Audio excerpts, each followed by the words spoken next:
주수찬송 메들리로 또 하나의 곡처럼 아름답게 주님 앞에 올려드렸습니다. 하나님께서 받으신 줄로 믿습니다. 우리 앞에 옆에 뒤에 서로 인사하겠습니다. 반갑습니다. 사랑합니다. 축복합니다. 4층에도 그리고 잠옷실에도 환영하고 축복합니다. 오늘은 추수감사 주일입니다. 2014년 한 해 동안 우리나라와 그리고 우리 교회 여러분들의 가정과 일터를 지켜주신 하나님께 감사를 드립니다. 이스라엘이라고 하는 나라에는 수천 년 동안 내려오는 세 개의 절기, 3대 절기가 있습니다. 저 때는 6월절이라고 하는 절기인데 이 날은 무교절이라고 해서 쓴 나물과 그리고 누룩이 없는 맛없는 빵을 먹으면서 밤을 지셉니다. 이는 이스라엘 백성들이 430년 동안 노예 생활을 했던 애굽에서 하나님께서 구원해 주신 그 구원에 감사하는 절기입니다. 두 번째로는 오순절이라고 하는 절기를 지켰는데요. 이날은 칠칠절, 맥주절이라는 이름을 갖고 있습니다. 여름에 혹은 봄, 늦은 봄에 보리나 밀을 추수해서 하나님께 감사하는 절기입니다. 그리고 연말에는 수장절이라는 것을 지켰는데 이는 장막절 혹은 초막절이라고 하는 이름을 갖고 있는데요.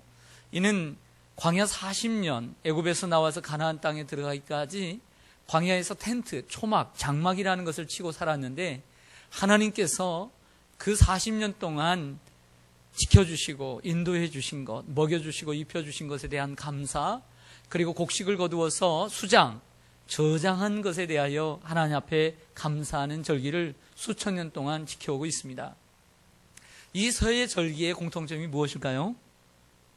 네, 모두 다 감사의 절기입니다. 하나님은 이스라엘 백성들에게 감사를 가르치기 원하셨던 것입니다. 감사하는 백성으로, 감사하는 민족으로 만들기 원하셨던 것이죠. 탈무드에도 보면 어린아이에게 감사를 가르치기 전에 아무것도 가르치지 말라는 말이 있습니다. 아이들이 아무리 잘나고 혹은 아이들이 아무리 훌륭해도 감사하지 않으면, 감사를 배우지 않으면 아무 소용이 없는 것입니다. 성경과 세계 역사를 보면 감사하는 자녀가 잘 되고 감사하는 지도자가 잘 되고 그리고 감사하는 나라와 민족이 잘 되었습니다. 인류 역사상 위대한 민족, 위대한 나라는 하나님께 감사하는 나라입니다. 유대 민족은 어떻습니까? 수천 년 동안 나라를 잃은 서름 가운데 살았습니다. 유리방황하며 살았습니다. 그러나 1948년 독립을 하면서 기후에 얼마 되지 않는 그 민족이 어떻게 되었습니까? 세계 전반적인 분야에서 세계 모든 사람들을 지배하는 민족이 되었습니다. 왜 그렇습니까? 하나님께 감사하는 민족이기 때문입니다. 유대인들은 지금도 초막절이 되면 일주일 동안 그들은 텐트 속에서 옥상에 올라가 마당에 나가서 이러한 하나님 앞에 텐트 속에서 생활하면서 하나님께서 지켜주신 것을 기억하며 살아가고 있습니다. 또 한 민족은 우리에게 근대에 있어서 감사를 가르쳐준 민족이 있습니다. 바로 그 나라는 미국이라고 하는 나라지요. 지금 우리가 지키는 추수감사절도 사실은 근대에 와서는 미국이 우리에게 가르쳐준, 또 그리고 가져다준 전통이라고 할 수가 있습니다. 원래 미국의 뿌리는 여러분 잘 아시다시피 영국에 두고 있습니다. 영국이라고 하는 큰 나라, 이 큰 나라 가운데 우리는 16세기 1500년대에 헨리 8세라고 하는 인물로부터 잠시 말씀을 드리고자 합니다. 이 헨리 8세라고 하는 아주 똑똑한 왕이 있었습니다. 그러나 여성에 대한 편력이 있어서 평생 6명의 아내를 두고 살았지요. 그 위에 왕은 헨리 7세라고 하는 자기의 형이었습니다. 그러나 형이 캐서린이라고 하는 여인과 결혼을 해서 살았지만 아이가 없었습니다. 아들도 없었습니다. 그래서 일찍 죽게 됩니다. 그래서 그 왕위를 누가 받게 되냐면 헨리 8세 동생이 받게 되지요. 그러나 안타깝게도 나이가 많은 이 형수인 이 캐서린과 결혼을 할 수밖에 없는 상황에 이르게 됩니다. 마음에도 없는 여인과 함께 삽니다. 왜? 왕이 오르기 위해서. 그 캐서린과 함께 결혼을 해서 사는데 그 사이에서 그나마 아이를 하나 낳습니다. 그러나 딸이었습니다. 그 딸의 이름을 메리라고 짓습니다. 이 메리는 영국 최초의 여왕인, 최초라고 하는 이름을 항상 붙이고 사는 메리 1세 여왕입니다. 하지만 캐서린을 그렇게 좋아하지 않았습니다. 헨리 8세가. 그래서 그 옆에서 늘 함께하고 있는 앤 불린이라고 하는 여성이 있었습니다. 그 여성의 호감을 갖게 되었고, 앤 불린 또한 그 상황을 알고 자기가 왕후가 되고 싶어하는 이러한 욕심을, 야망을 가졌습니다. 그래서 왕을 유혹하게 되었고, 그리고 단순히 아내가 되는 것으로 욕심이 끝나지 않고 이 캐서린의 자리인 왕후의 자리를 차지하고 싶은 욕심이 생겼습니다. 그러기 위해서는 이 헨리 8세가 캐서린과 이혼을 해야만 합니다. 당시에는 헨리 8세는 구카톨릭, 천주교에 아주 봉신하는 아주 열심인 사람이었습니다. 그래서 교황에게 편지를 써서 사람을 보내어 이혼을 허락을 요구했지만 절대 이혼을 불가했습니다. 그때부터 헨리 8세가 이 구카톨릭에 등을 돌리기 시작하고 결별을 선언하게 되고 프로테스탄트, 이 신교도에, 우리 기독교에 돌아오게 됩니다. 그렇게 해서 이 앤블린과 결혼을 하게 되는데, 앤블린과 결혼해서 낳은, 안타깝게 아들일 것을 생각했지만 또 딸이 태어납니다. 그 딸의 이름이 엘리자베스 1세입니다. 그 유명한 영국의 그 평화의 시대, 최고의 시대를 능가했던 50년 가까운 동안 나라를 정치했던 바로 그가 바로 엘리자베스, 그 불행한 그 아내에게서, 엄마에게서 태어난, 앤블린에게서 태어난 이가 바로 엘리자베스입니다. 헨리 8세가 죽고, 그리고 메리가 왕위에 오릅니다. 메리가 왕위에 1500년대에 이르면서 어떤 생각이 들겠어요? 엄마가 무엇 때문에 죽었다는 걸 알잖아요. 그래서 천주교에 돌아가게 됩니다. 천주교화, 친천주교, 구카톨릭으로 가게 되고 결국에는 기독교를 박해하는 사람이 됩니다. 그래서 메리 왕은 수천 명의 사람들을, 기독교인들을 죽입니다. 그러자 영국에서 신앙을 지키고 싶었던 사람들이 인근으로 도망을 치게 되죠. 이민을 가게 됩니다. 그 많은 사람들이 화란인 네덜란드로 가게 됩니다. 근데 그곳에서 로빈슨이라고 하는 목사님에 의해서 그들이 새로운 비전을 갖고 우리가 신앙생활을 제대로 할 수 있는 땅으로 가자, 이런 비전을 추구합니다. 결국 로빈슨 목사님은 가지 못하지만 102명의 사람들이 180톤의 이 메이플라워를 타고 네덜란드의 암스테르담이라고 하는 곳에서 출발합니다. 우리가 오해하는 것은 그 메이플라워가 영국에서 출발했다고 하는데 그렇지 않아요. 이민 가 있던 사람들이 후에 네덜란드에서 출발한 것입니다. 그리고 또한 메리 여왕 시대에도 출발한 것도 아니고, 그 후에 그 엘리자베스 여왕 시대에도 출발한 것도 아니고, 그 후에 메리의 아들인 제임스 1세 때에도 제임스 1세 때에 되어서 한 100년이 지나서야 1620년 8월 15일 날 출발을 하게 된 것입니다. 신앙을 지키기 위해서 그들을 가리켜서 퓨리탄, 청교도리라고 얘기하죠. 102명의 사람들이 8월 15일 날 출발해서 4개월을 거쳐서 12월 26일 날 프리머스 록이라고 하는 곳에 도착을 합니다. 바로 이것은 미국의 동부 지역인 보스턴 지역입니다. 그러나 오면서 한 명이 죽고 한 명이 태어납니다. 겨울을 지나면서 44명이 죽습니다. 병들어 죽고 추위에 죽습니다. 그럼에도 불구하고 저들은 하나님께 감사하는 마음에는 조금도 변함이 없었습니다. 이것이 바로 기독교인의 감사인 줄로 믿습니다. 좋아서 감사하는 사람, 그때뿐입니다. 환경이 좋아서 감사하는 사람, 그때뿐입니다. 기독교인의 감사는 항상 좋아서 감사가 아니라 그럼에도 감사하는 사람이 되어야 합니다. 그럼에도 불구하고, 내가 원하는 대로 되지 않아도 그럼에도 불구하고 내가 살아계신 하나님 앞에 감사하고, 그리 아니하실지라도 사닥과 메삭과 아벳느고처럼 하나님이 나의 하나님이시지만 하나님이 날 도와주시지 않아도, 그렇게 보인다 할지라도 하나님은 늘 나와 함께 하신다. 그리 아니하실지라도 나는 하나님 앞에 감사하리라. 그러나의 감사, 내가 원하는 대로 되지 않아서 그러므로의 감사가 아니라 그러나의 감사, 그래도의 감사, 내가 그래도 감사하리라. 이게 바로 기독교인의 감사가 되어야 될 줄로 믿습니다. 성경은 말씀합니다. 범사에 감사하라. 이는 그리스도 예수 안에서 너희를 향하신 하나님의 뜻이니라. 데살로니가서 5장 18절에 말씀합니다. 에베소 5장 20절에도 범사에 우리 주 예수 그리스도의 이름으로 항상 아버지 하나님께 감사하라 고 말씀합니다. 바울은 복음을 전하다가 하나님의 일을 하다가 감옥에 갇혔습니다. 감옥에 갇혀서도 그는 하나님 앞에 감사하고 찬송했습니다. 욥은 어떻습니까? 그 많은 재산을 하루아침에 다 잃었습니다. 7명의 아들과 3명의 딸을 하루아침에 잃었습니다. 건강을 잃었습니다. 그럼에도 불구하고 하나님 앞에 원망하지 아니하고 감사했습니다.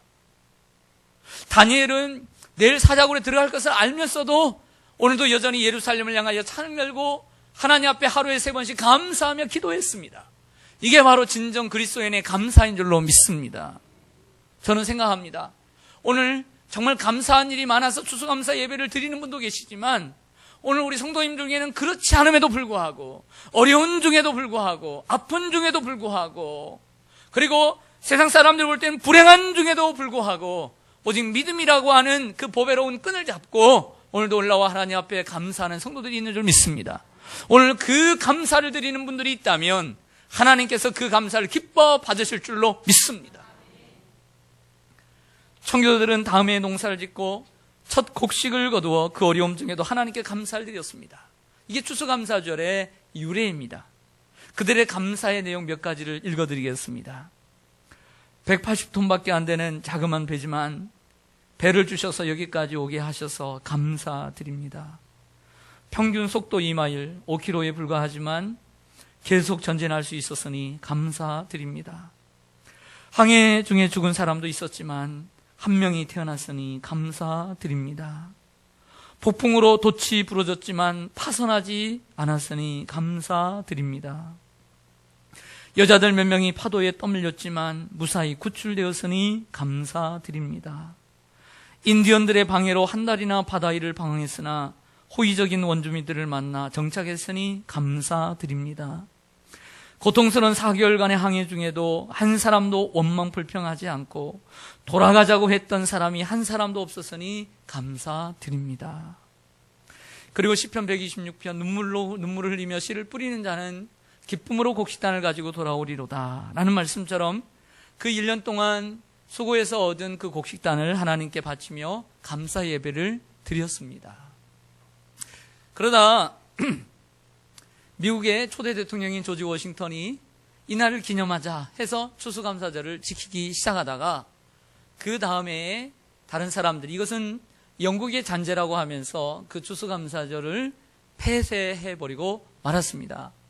그러나 후에 16대 대통령인 아브라함 링컨 대통령이 이러한 우리의 믿음의 조상들의 아름다운 이 감사의 신앙을 우리는 자손만대까지 우리는 이어가야 된다, 계승해야 된다라고 하는 취지하에 정부가 함께 이것을 추인하고 그리고 승인하고 결정을 해서 11월 넷째 주 목요일 날을 추수감사절로 공휴일로 정하고 지금까지 지켜오게 되었습니다. 이처럼 감사하는 민족은 복을 받습니다. 미국이 어쨌든 저쨌든지 간에 우리나라에게는 큰 도움이 되는 나라이고요. 그리고 우리의 자녀에게 만약 유학을 보낼 수 있다면 세상의 어느 나라에 여러분들의 자녀를 유학을 보내고 싶겠습니까? 아마 미국이 제일 순위일 것입니다. 이처럼 미국이 복을 받은 나라인 줄로 믿습니다. 그렇지 않습니까?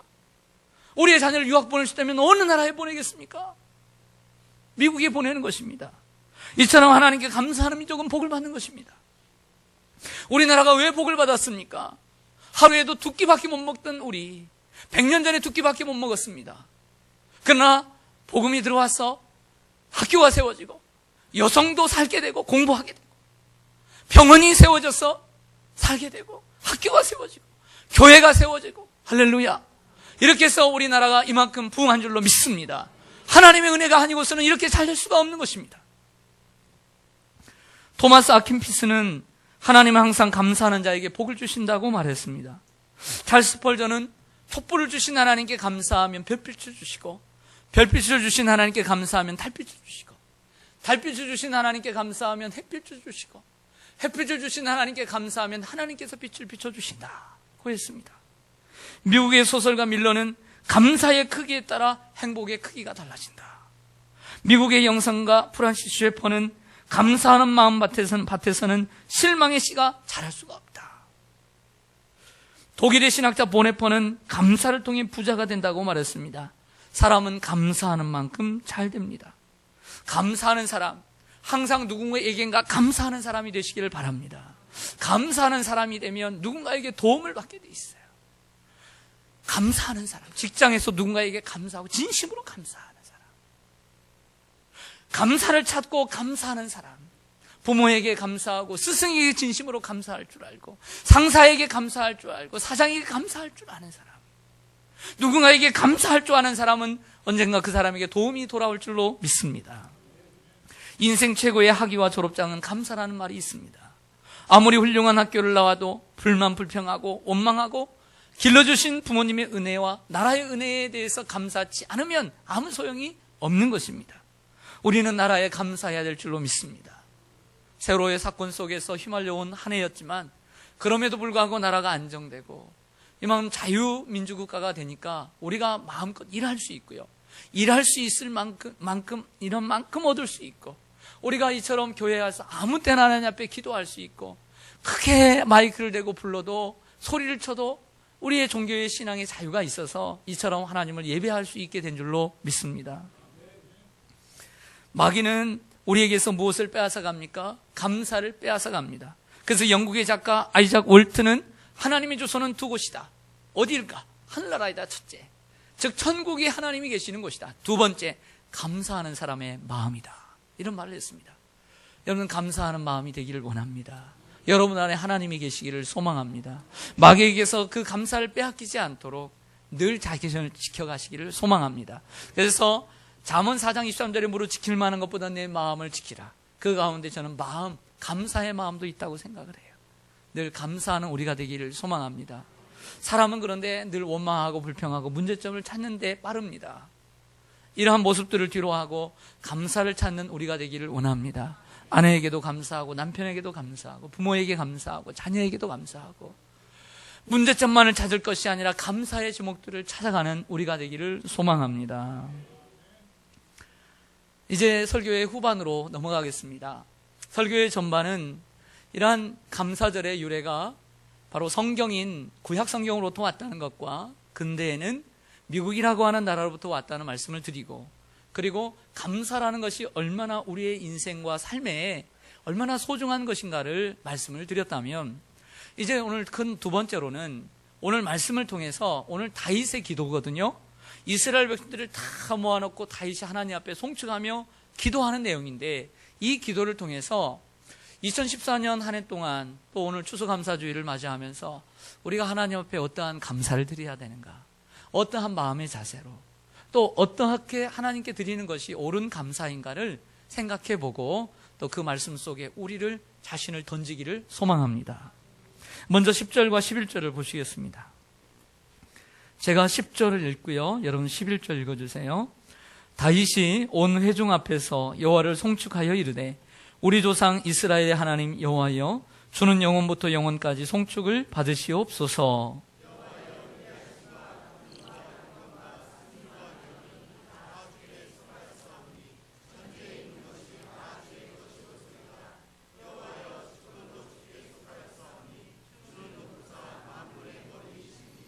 아멘. 여러분, 우리 사람이 살면서 제일 되는 목적이 뭘까요? 사람이 살면서 어디에 가장 먼저 초점을 두고 우리는 살아야 할까요? 구약 성경에 이르면 하나님을 경외하는 것이 지혜의 근본이고 여호와를 아는 것이 사람의 본분이라고 했습니다. 그러므로 여호와를 경외하며 우리가 하나님을 두려워할 줄 알고 그분의 영광, 그분의 위엄, 그분의 아름다움을 우리가 선포하고 나타내는 것이 우리의 사람의 본분인 줄로 믿습니다. 하나님께서 세우신 이 교회의 본분이 무엇입니까? 우리의 행복이기도 하겠지요. 우리의 평안이기도 하겠지요. 우리의 잘됨이기도 하겠고 우리의 위로이기도 할 것입니다. 그러나 그것은 두 번째, 세 번째입니다. 교회의 첫 번째 목적은 하나님의 영광입니다. 교회가 하나님의 영광을 드러내야 합니다. 그러나 요즘 교회들을 보면 하나님의 영광이 점점 사라져가고 나의 만족, 나의 위로, 나의 평안만을 추구하는, 역행하는 모습들을 보게 됩니다. 교회의 존재 목적도 하나님의 위엄과 하나님의 아름다움과 하나님의 위대하심과 하나님의 영광을 나타내는 것인 줄로 믿습니다. 이것이 교회의 목적입니다. 그래서 신명기 10장 12절의 말씀처럼 내가 너에게 준 이 명령을 지켜 행하면 내가 너희를 위하여 행복을 너희에게 주리라. 할렐루야. 우리가 하나님의 영광을 드러낼 때 하나님께서 우리에게 행복을 주실 줄로 믿습니다. 그래서 감사절을 맞이하면서 다윗이 기도한 것처럼 우리가 읽고 살았던 하나님의 위대하심, 하나님의 권능, 하나님의 주권, 하나님의 영광, 하나님의 승리, 하나님의 위엄을 다시 하나님 앞에 돌려드리는 것, 이것이 바로 추수감사절의 그 첫 번째 의미라고 믿습니다. 12절과 13절을 보시겠습니다. 제가 먼저 12절을 읽겠습니다. 부와 귀가 주께로 말미암고 또 주는 만물의 주제가 되사 손에 권세와 능력이 있사오니 모든 사람을 크게 하심과 강하게 하심이 주의 손에 있나이다.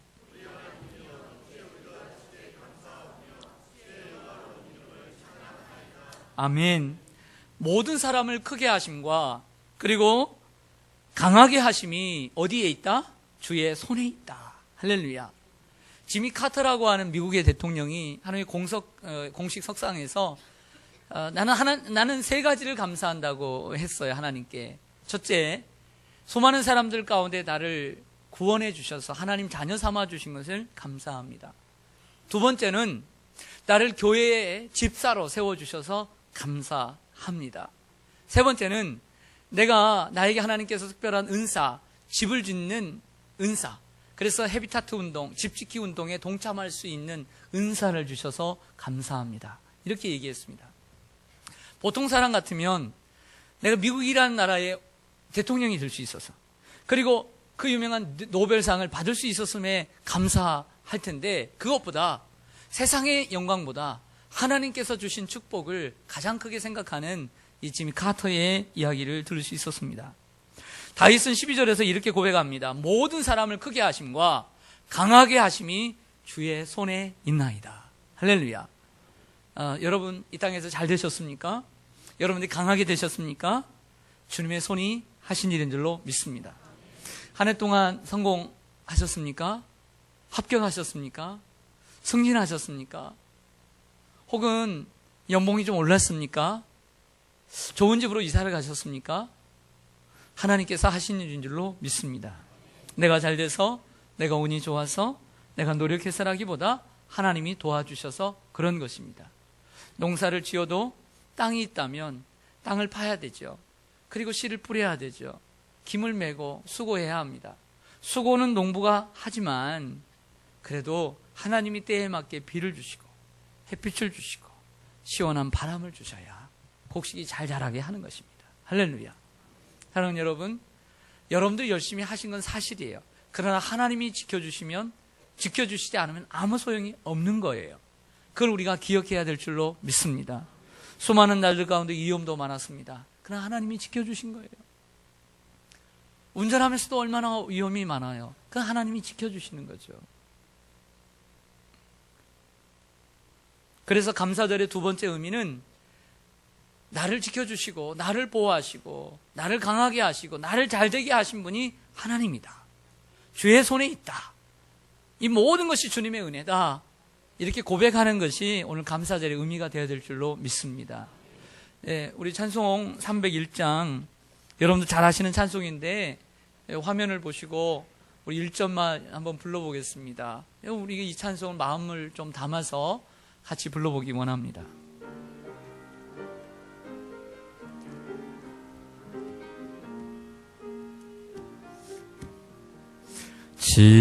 지금까지 지내온 것 주의 크신 은혜라 한이 없는 주의 사랑 어찌 이루 말하랴 자나깨나 주의 손이 항상 살펴주시고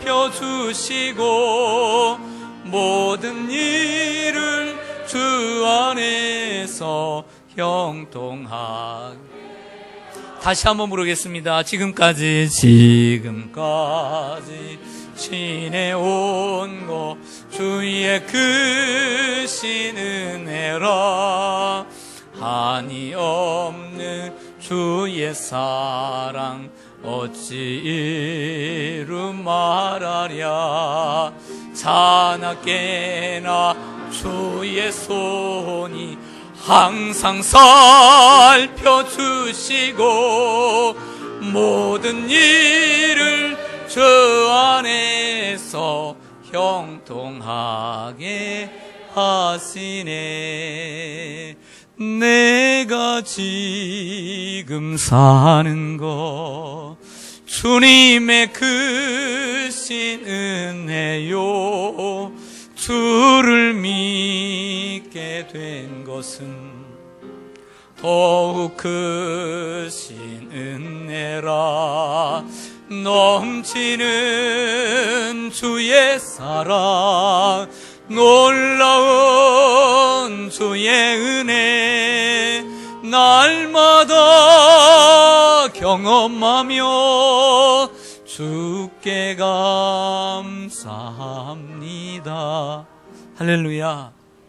이 두 번째 찬송은 옛날에 제가 교회를 다닐 때 어디선가 많이 불렀던 찬송인데 이 찬송이 우리 찬송가에는 없어요. 그래서 옛날에 교회를 다녔던 분들은 이 찬송 아시죠? 네, 이 찬송 다시 한번 내가 지금 사는 것, 이 찬송 혹시 모르는 분이 할지라도 같이 한번 우리의 고백으로 한번 드렸으면 좋겠습니다.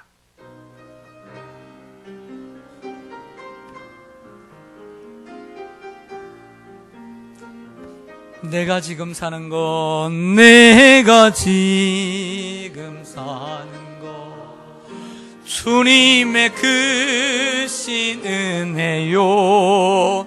주를 믿게 된 것은 더욱 크신 넘치는 주의 사랑 놀라운 주의 은혜 날마다 경험하며 주께 감사합니다. 할렐루야. 이렇게 살아가시길 간절히 소망합니다. 마지막 14절을 같이 읽어보겠습니다. 마지막 14절 다윗의 기도입니다. 시작. 나와 내 백성이 무엇이기에 이처럼 즐거운 마음으로 들을 힘이 있었나이까. 모든 것이 주께로 말미암았사오니 우리가 주의 손에서 받은 것으로 주께 드렸을 뿐이니이다. 아멘. 우리가 하나님께 드릴 때에 조심해야 될 것이 있습니다.